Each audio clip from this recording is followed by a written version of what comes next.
2월 23일 목요일입니다. 미국 증시 봅니다. 요즘 며칠째 계속 하락을 하고 있죠. 나스닥만 조금 올랐습니다. 다우지수는 0.26% 하락, S&P 500 지수는 0.16% 하락, 3,991입니다. 나스닥 지수는 0.13% 상승, 11,507. 필라델피아 반도체 지수는 0.48% 하락, 2,892입니다. 대표지수 S&P 500 지수가 4거래일 연속 하락을 해서 지난해 12월 중순 이후 최장기간 약세입니다. 4거래일 연속 하락.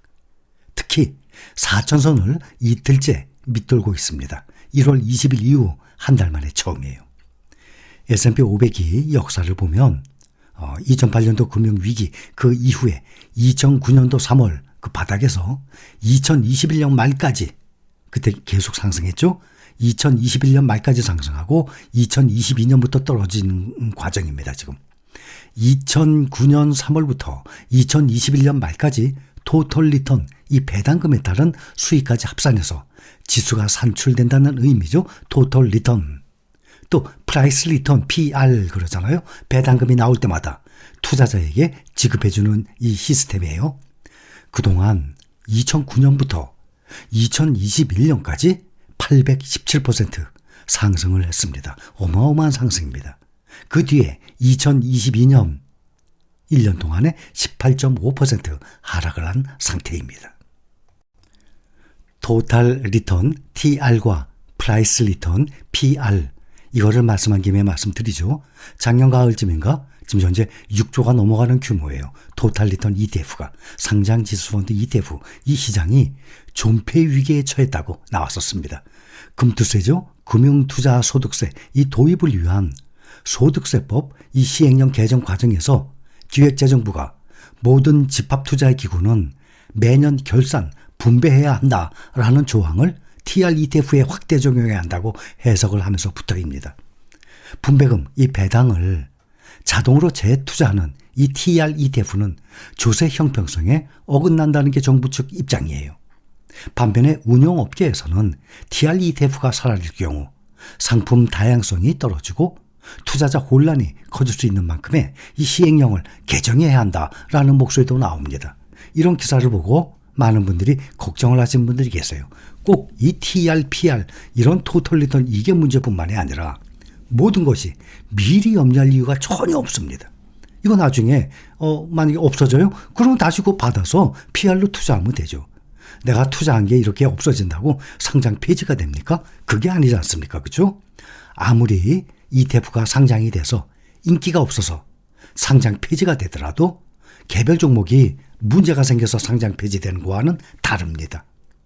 그때 시점에서 그 가격에 산정을 해서 그 사람이 가지고 있는 주식이 몇 주인지 또 이게 또 주당 얼마짜리인지 확인해서 다 분배 정확히 다 해줍니다. 그렇기 때문에 만약에 TR 이것이 만약에 없어져, 그럼 다시 PR로 모으면 되죠. 그때 다 현금 다 받아요. 그러니까 이런 것들은 미리 염려할 이유가 전혀 없습니다. 며칠 전에도 제가 1802년을 말씀드렸어요. 1802년부터 지금까지 약 200년 이상의 기간 동안에 투자 수익률을 보면 많은 책에 나옵니다. 어떤 투자 방법도 주식의 수익률을 따라오지 못한다는 것은 수많은 증거, 자료들로 증명을 해주고 있습니다. S&P 500 지수, 필라델피아 반도체 지수 4일 연속 지금 하락 중입니다. 나스닥 지수는 4거래일 만에 반등을 했는데 반등폭은 크지 않았죠. 0.13%. 시장에서는 미국 증시가 앞으로 본격적인 조정장에 돌입을 할 것이다. 앞으로 그래서 더 떨어질 것이다. 라는 경고가 계속 잇따르고 있습니다. 지금 4천 직전이죠. 3,991. 이것이 10% 떨어진다. 그럼 4천 기준으로 10% 400 떨어지면 3,600. 또 어떤 사람은 3,500이다.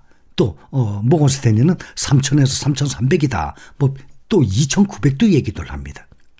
미국 연방준비제도의 이 긴축 장기화 공포, 이것이 급속도로 지금 퍼지면서 위험 회피 심리가 뚜렷하게 시장에서 나타나고 있는 분위기예요. 그러나 장기 투자자는, 특히 우리 실린 가족 여러분들은 절대 이런 게 흔들릴 이유 없습니다. 그래, 세워라 내워라 하고 제가 말씀드렸죠. 꼭 그러셔야 돼요. 주식 투자를 하기 전에 수십 년 살아왔던 그 과정이 있죠. 그거와 이제 시작한 지 한 1, 2년 됐어요. 투자하고 난 다음부터의 이 인생과 달라지면 안 돼요. 똑같아야 돼요. 그래야지 장기 투자, 또 시중에 이런 여러 가지 이 뉴스에도 흔들리질 않게 되죠. 주가의 등락이 상당히 심해요. 투자 중에 가장 심한 것이 주식이에요. 근데 그 주식이 그 자료에서도 나왔듯이 이 등락이 심한 곳이 바로 중국과 우리나라라고 나왔지 않습니까? 수익률이 높지도 않으면서 말이죠.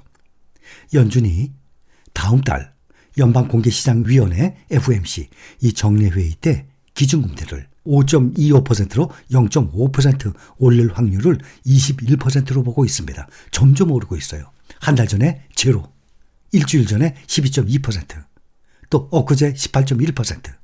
계속 상승을 했어요. 근데 지금 0.25% 올렸죠. 다음 달에는 0.5% 인상을 할 것이라는 게 점점 올라가고 있어요. 다음 달에 3월에 0.25% 올린 후에 5월부터는 인상을 중단할 것이라는 이 당초의 기대감이 급격하게 지금 바뀌고 있습니다. FOMC 연방공개시장위원회 1년에 8번 열려요. 올해 같은 경우는 한 번 열렸죠? 2월에 2월 초. 그 다음에 3월 23일 새벽 3시쯤 발표가 됩니다. 또 5월 4일 또 그때도 새벽 3시쯤에 6월 15일 7월 27일 그 다음에 9월 11월 12월 이렇게 돼 있어요. 그래서 지금 보면 4.75죠. 3월 달에 0.25 그럼 5%, 5월 달에 또 0.25 그럼 5.25%. 그런데 3월과 5월 중에 0.25가 아니라 0.5% 올리는 거 아니냐. 지금 이러한 것들이 계속 나오고 있는 것이죠. 지난달 올해 첫 통화정책회의에서 금리 인상 속도 이 조절에 나서면서 기준금리를 0.25% 올린 미국 이 연방준비제도 당시 회의록이 한 달이 지나서 공개가 됐습니다. 당시 통화정책회의에 참석했던 연준 인사들은 인상폭을 다소 줄여서 금리를 0.25% 인상하는 데는 대부분 찬성을 했어요. 인플레이션이 연중 목표치인 2%까지 내릴 때까지 금리 인상을 지속해야 한다는 뜻을 분명히 밝힌 것으로 나왔습니다. 의사록에 특히 일부 인사는 빠르게 물가를 잡기 위해서 0.5% 인상을 제시하기도 했던 것으로 알려져 왔습니다. 오늘 새벽에 공개된 FOMC 2월 정례회의 의사록 내용은 시장 참여자들의 예상과 크게 다르진 않았습니다. 연준은 이번에 의사록에서 거의 모든 참석자가 기준금리를 0.25% 인상하는 것이 적절하다는 데 동의를 했습니다. 상당수는 금리 인상 속도가 느려지면 경제의 진전을 더 잘 평가할 수 있을 것으로 판단했다라고 나와 있습니다. 그리고 긴축 기조를 당분간 더 유지하겠다는 의도도 풀이가 됩니다. 위원들은 인플레이션 데이터가 안정되고 있음에도 이 하락할 것이라는 확신을 갖기 위해서는 상당히 많은 추가 증거가 필요하다고도 보고 있습니다. 당초 연준은 올 연말까지 기준금리를 5%에서 5.25% 구간으로 내다봤었습니다. 그런데 지금 이보다 더 올라가서 5.25%에서 5.5%까지 올라갈 수 있다는 거예요. 또 일부 시장에서는 6%까지도 지금 말이 나오고 있는 상황입니다.